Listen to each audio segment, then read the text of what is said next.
오늘 새벽 부산 연제구의 한 자동차 매매 단지에서 불이 났습니다. 소방당국은 현재 현장 대응 2단계를 발령하고 4시간 넘게 진화 작업을 벌이고 있는데요. 취재 기자 연결합니다. 윤지연 기자. 네, 부산시 연제구 거제동의 자동차 매매 단지에서 불이 난 시간은 오늘 새벽 1시 50분쯤입니다. 소방당국에 따르면 이 자동차 매매 단지는 건물 4층 규모인데요. 이 건물 2층에서 불이 시작돼 위층으로 번진 상황입니다. 현재 불이 난 지 약 4시간 반이 지나고 있는데요. 지금까지 파악된 바로는 차량 500여 대가 불에 탔습니다. 다행히 아직까지 인명피해는 없는 것으로 알려지고 있지만 중고 차량들이 주차된 철골 구조물 중앙부가 내려앉을 정도로 불길이 거셌습니다. 소방당국은 소방차 100여 대와 소방관 360여 명을 동원해 불을 끄고 있는데요. 중고 자동차들이 좁은 간격으로 주차돼 있는 데다 화재 규모가 워낙 커서 진화에 어려움을 겪고 있습니다. 또 매매단지 뒤편으로는 주택가와 상가들이 멀지 않게 있습니다. 소방당국은 일단 인근으로 불길이 번지는 것을 막는 데 주력하는 한편 혹시 모를 사태에 대비해 인근 주택가 주민 230여 명을 대피시킨 상태입니다. 자세한 소식 들어오는 대로 다시 전해드리겠습니다. 보도국에서 연합뉴스TV 윤지연입니다. 강남 한복판에서 또다시 싱크홀 사고가 발생했습니다. 이번엔 한 도로 주변 대여섯 곳이 동시다발적으로 내려앉았습니다. 네, 또 밤사이 몰아친 강풍으로 안전사고도 잇따랐습니다. 사건 사고 소식을 이충원 기자가 전합니다. 서울 강남구 삼성동의 한 도로입니다. 길 한복판에 커다란 구멍이 나 있고 포크레인이 한참 복구 작업을 벌이고 있습니다.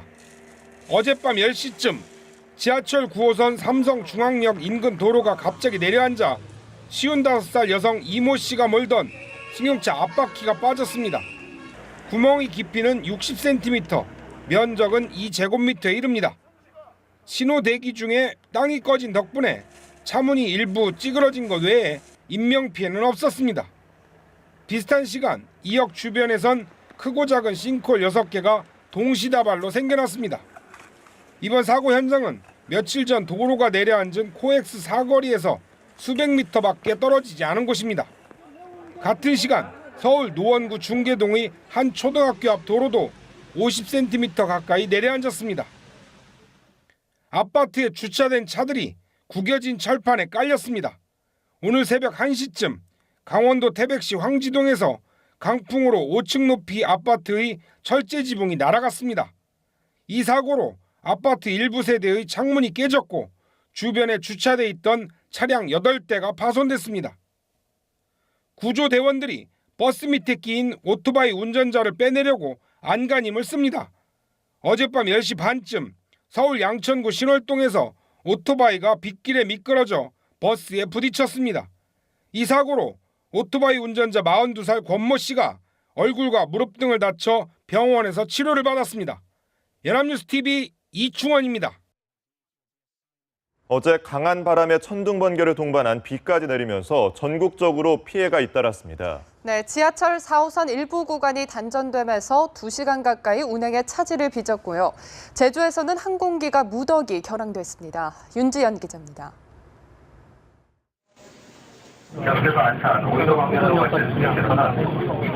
지하철 4호선 열차 운행이 중단된 것은 어젯밤 9시 5분쯤. 안산 한대암역에서 오이도역을 잇는 하행선이 단전으로 멈춰서면서 승객들이 큰 불편을 겪었습니다. 전력선이 복구될 때까지 상행선 한쪽으로만 양방향 열차가 운행되면서 열차가 상당 시간 지연됐습니다. 사당에서 3분까지 오는데 거의 25분이 걸리잖아요. 근데 오늘 지연돼가지고 거의 1시간 정도 넘게 걸린 것 같아서 많이 불편했었어요. 비도 많이 오고. 정상 운행은 1시간 반이 지난 밤 10시 45분쯤 재개됐습니다. 코레일 측은 오이도역 변전소가 벼락을 맞아 손상된 것으로 보인다고 설명했습니다. 이 사고로 다른 교통편을 이용하려는 귀갓길 승객이 사당역 등지에 대거 몰리면서 교통 혼잡이 빚어지기도 했습니다. 활주로를 향해 내려오던 비행기. 좌우로 휘청이 길 거듭하더니 결국 위쪽으로 방향을 틉니다. 제주공항에선 강풍으로 항공기 수백 편이 결항되거나 지연돼 이용객들의 발이 묶였습니다. 무조건 내일로 예약 변경만 하라소리만 하지 답답해 죽을 지경이죠. 못 나가니까. 기상청은 오늘 오전까지 해안과 일부 내륙에 강풍이 이어질 것으로 보고 있습니다. 연합뉴스TV 윤지연입니다. 이란과 미국을 비롯한 서방의 오랜 갈등인 핵 문제가 해결 국면을 맞았습니다. 스위스 로잔에서 열린 핵 협상 결과 이란은 핵무기 생산으로 연결되는 핵 활동을 중단하는 대신 서방은 추후에 이란에 대한 제재를 풀기로 했습니다. 스위스 현지에서 류현성 특파원입니다. 지난달 15일 재개된 이란 핵 협상이 합의 시한을 넘기는 마라톤 협상 끝에 결국 타결됐습니다. 이번 협상에는 이란 그리고 미국을 포함한 주요 6개국이 참여했는데요. 그 골자는 핵무기 개발로 이어질 수 있는 이란의 핵개발 활동 중단입니다. 우선 우라늄 농축 원심 분리기의 활동을 제한하기로 했습니다. 현재 우라늄 농축을 위해 가동 중인 원심 분리기 19,000개를 6,100개로 줄이고 앞으로 15년간 저농축 우라늄의 재고를 1000kg에서 300kg으로 낮춘다는 것입니다. 또한 이란이 비밀리에 운영해온 포르도 핵시설을 핵연구기술 단지로 변경하기로 했습니다. 동시에 포르도 핵시설에는 어떤 핵분열 물질도 반입하지 않기로 했습니다. 그런가 하면 아라크 중수로 발전소의 설계를 변경해 플루토늄 재처리를 하지 못하도록 했습니다. 그 대가로 서방은 이란에 대한 제재를 해제하기로 했습니다. 즉 국제원자력기구가 이란이 핵 관련 핵심 조치를 취했다는 것을 증명하면 미국과 유럽연합이 그동안 취해온 제재를 종료한다는 것입니다. 이런 합의 내용은 페데리카 모게리니 유럽연합 외교안보 고위대표와 이란의 공동성명을 통해 발표됐습니다. 핵 협상 참여국들은 최종 합의문 작성을 남겨놓고 있으며 핵 협상 마감 시한인 오는 6월 말까지 모든 절차를 마무리하기로 했습니다. 한편 이번 핵 협상 타결로 중동에서 두 번째의 원유 자원을 보유한 이란은 세계 원유 시장에 참여할 길이 열리게 됐고 미국과의 관계 개선에도 한 걸음 다가서게 됐습니다. 제네바에서 연합뉴스 류현성입니다.